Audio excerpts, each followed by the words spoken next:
By this point, doing Telos as a boss has been very well documented. I've made some guides involving him, and multiple other people have made guides for Telos, so there isn't much to discuss in his mechanics.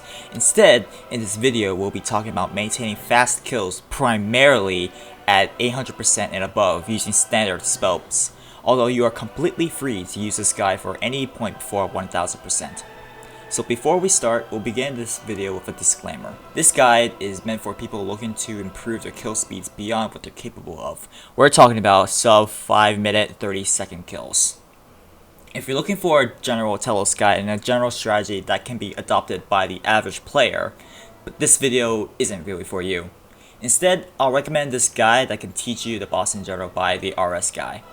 This guide is for the more, dare I say, elite who are willing to learn how to get 9 to 10 kills per hour at 800% plus, along with some backup plans for the problematic phases.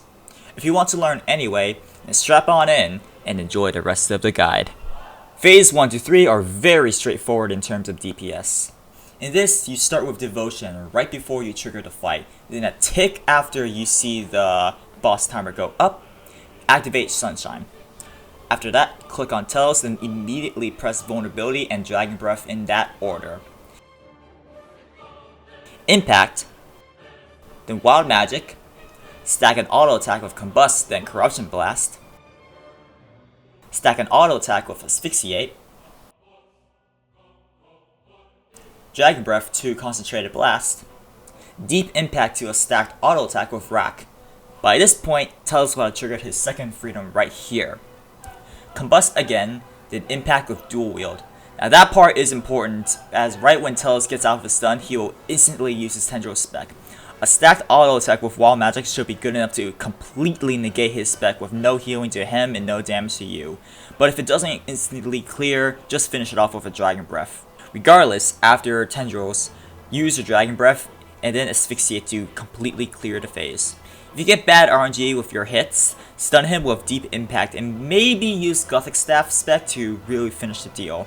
Sometimes you'll get Uppercut anyway, but that's few and far between and it won't really alter your rotation from P2 to P3. If possible, reapply Vulnerability right before the phase transition. It's no big deal if you can't, but it's always a nice thing to be able to do.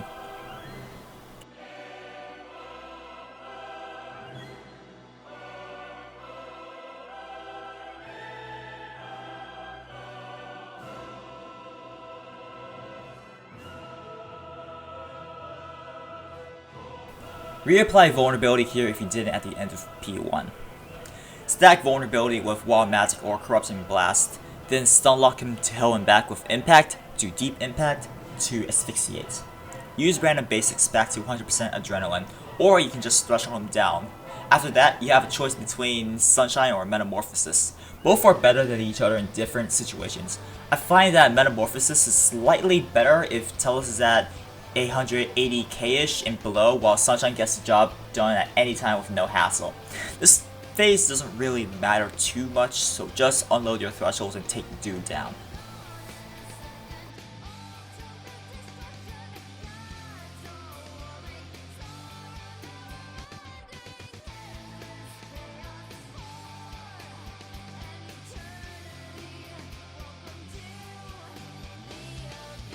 Playing your cards right, this phase goes by extremely quickly.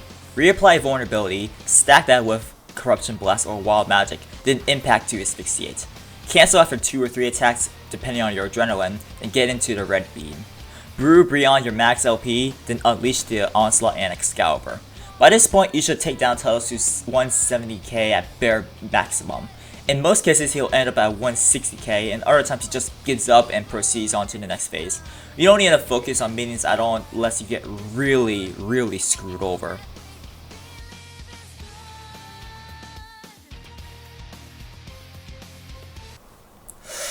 Whew, oh boy, here we go. Now the real fun begins. Reapply Vulnerability, then Stunlock him. In fact, that really just describes P4 in a nutshell. Stunlocking him as much as possible, preventing him from attacking at all.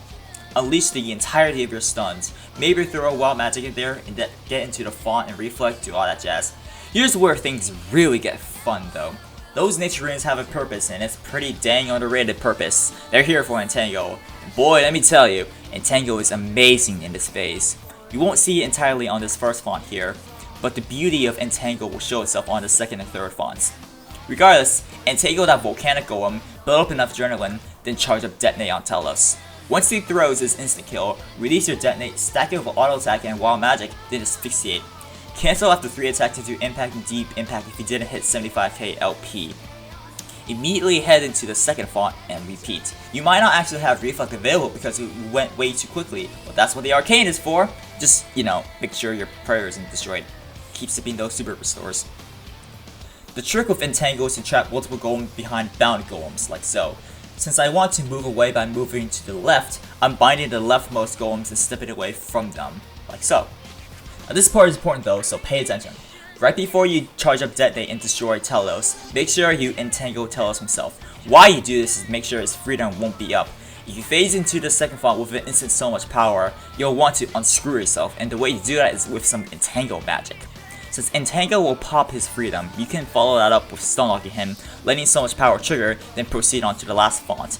In a lot of situations though, you end up doing so much damage and stuns, he ends up instantly into the next font like it ain't no thing. It's great and what is most ideal, although you just still watch out for so much power. Last font, repeat the Entangle business. You don't need to Entangle the northmost golems since they for some reason like to get stuck by the southmost golems, but if you're skittish around the guys then by all means. You just won't have enough time to detonate Telos again, which lowers your DPS a bit. But it depends, sometimes you have time, sometimes you don't. But step away from the golems, finish off Telos, and then laugh as Telos and the golems can't even touch you.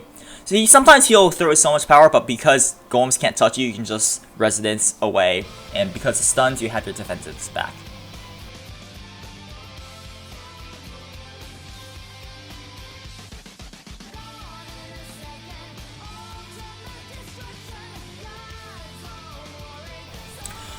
The big boy phase. Stack Vulnerability with Dragon Breath and run to the Green Beam. I like to use Devotion or Debilitate just for safety, but you don't really need all that much. Resonance can also do the trick too. Anyway, once you're in the beam, it's time to stun. Impact straight after to asphyxiate, cancel after 3 attacks of deep impact, then throw Chi Wild Magic right before you reflect the rock. Although you can just dodge the rock, I recommend you just do that instead and just skip the reflect. Detonate plus Tsunami Golems and just spam eat the rest of your food here. If there are any stragglers left, finish them off with Corruption Blast and Dragon Breath, then get back on Telos for Omni Power and the classic stun lock combo.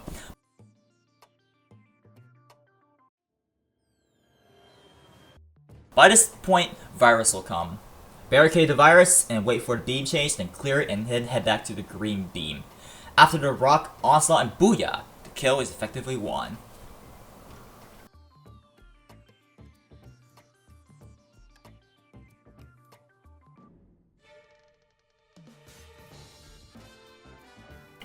And that's it, right? Just repeat the process over and over, make money and no deaths here, yeah! Wrong. Sometimes in a critical part of the kill, you're gonna mess up. And mess up big time. P1 to P3 aren't really that remarkable and they're easy to recover from. But still, there are some things you'll have to make an on-the-fly decision. If your Genevieve stuns Telos on P1, you can sneak in a rack for more damage, but do remember to keep a count on Telos attacks still. It's P4 and P5 where most streaks end. Do not, I repeat, do not step on top of an entangled golem. If you do, you'll break the golems and the once trapped golems will be able to phase through the entangled golems and that will force you to bind the free golem, potentially leaving you open for Telos to rip you a new one. Avoid this at all costs. Make sure you are not overstepping their boundaries, and make sure they're all trapped properly before making your move. P5 is special in that RNG can just decide to just throw the absolute worst at you. Volcanics? Back beam? Well anyway, surge towards the back beam, get in it, Sunshine. Personally, I'll skip Impact since I'll use it right before I get to the Green Beam, so instead I'll use Anticipation right after Sunshine, then Asphyxiate immediately. Then cancel after Deep Impact. Reflect, line up golems into position, then detonate Tsunami the golems with Stat Bomb. BAM! Most of them should die or be sufficiently weakened. Freedom and Barricade, and don't wait for a beam change, just hightail it out of there and finish off the golems. After that, it's standard stuff. On start away! And then there'll be that rare occasion where you just get destroyed before you can even use Sunshine. At that point, just use whatever you can to survive. Debilitate if you get Virus, Barricade early, etc. Although you should realistically be avoiding this stuff anyway if you want to be consistent, it's still worth noting, you know? And with that, we come to the end of the guide. That covers the main beats and ability rotations and what you should be doing for fast, higher enraged kills.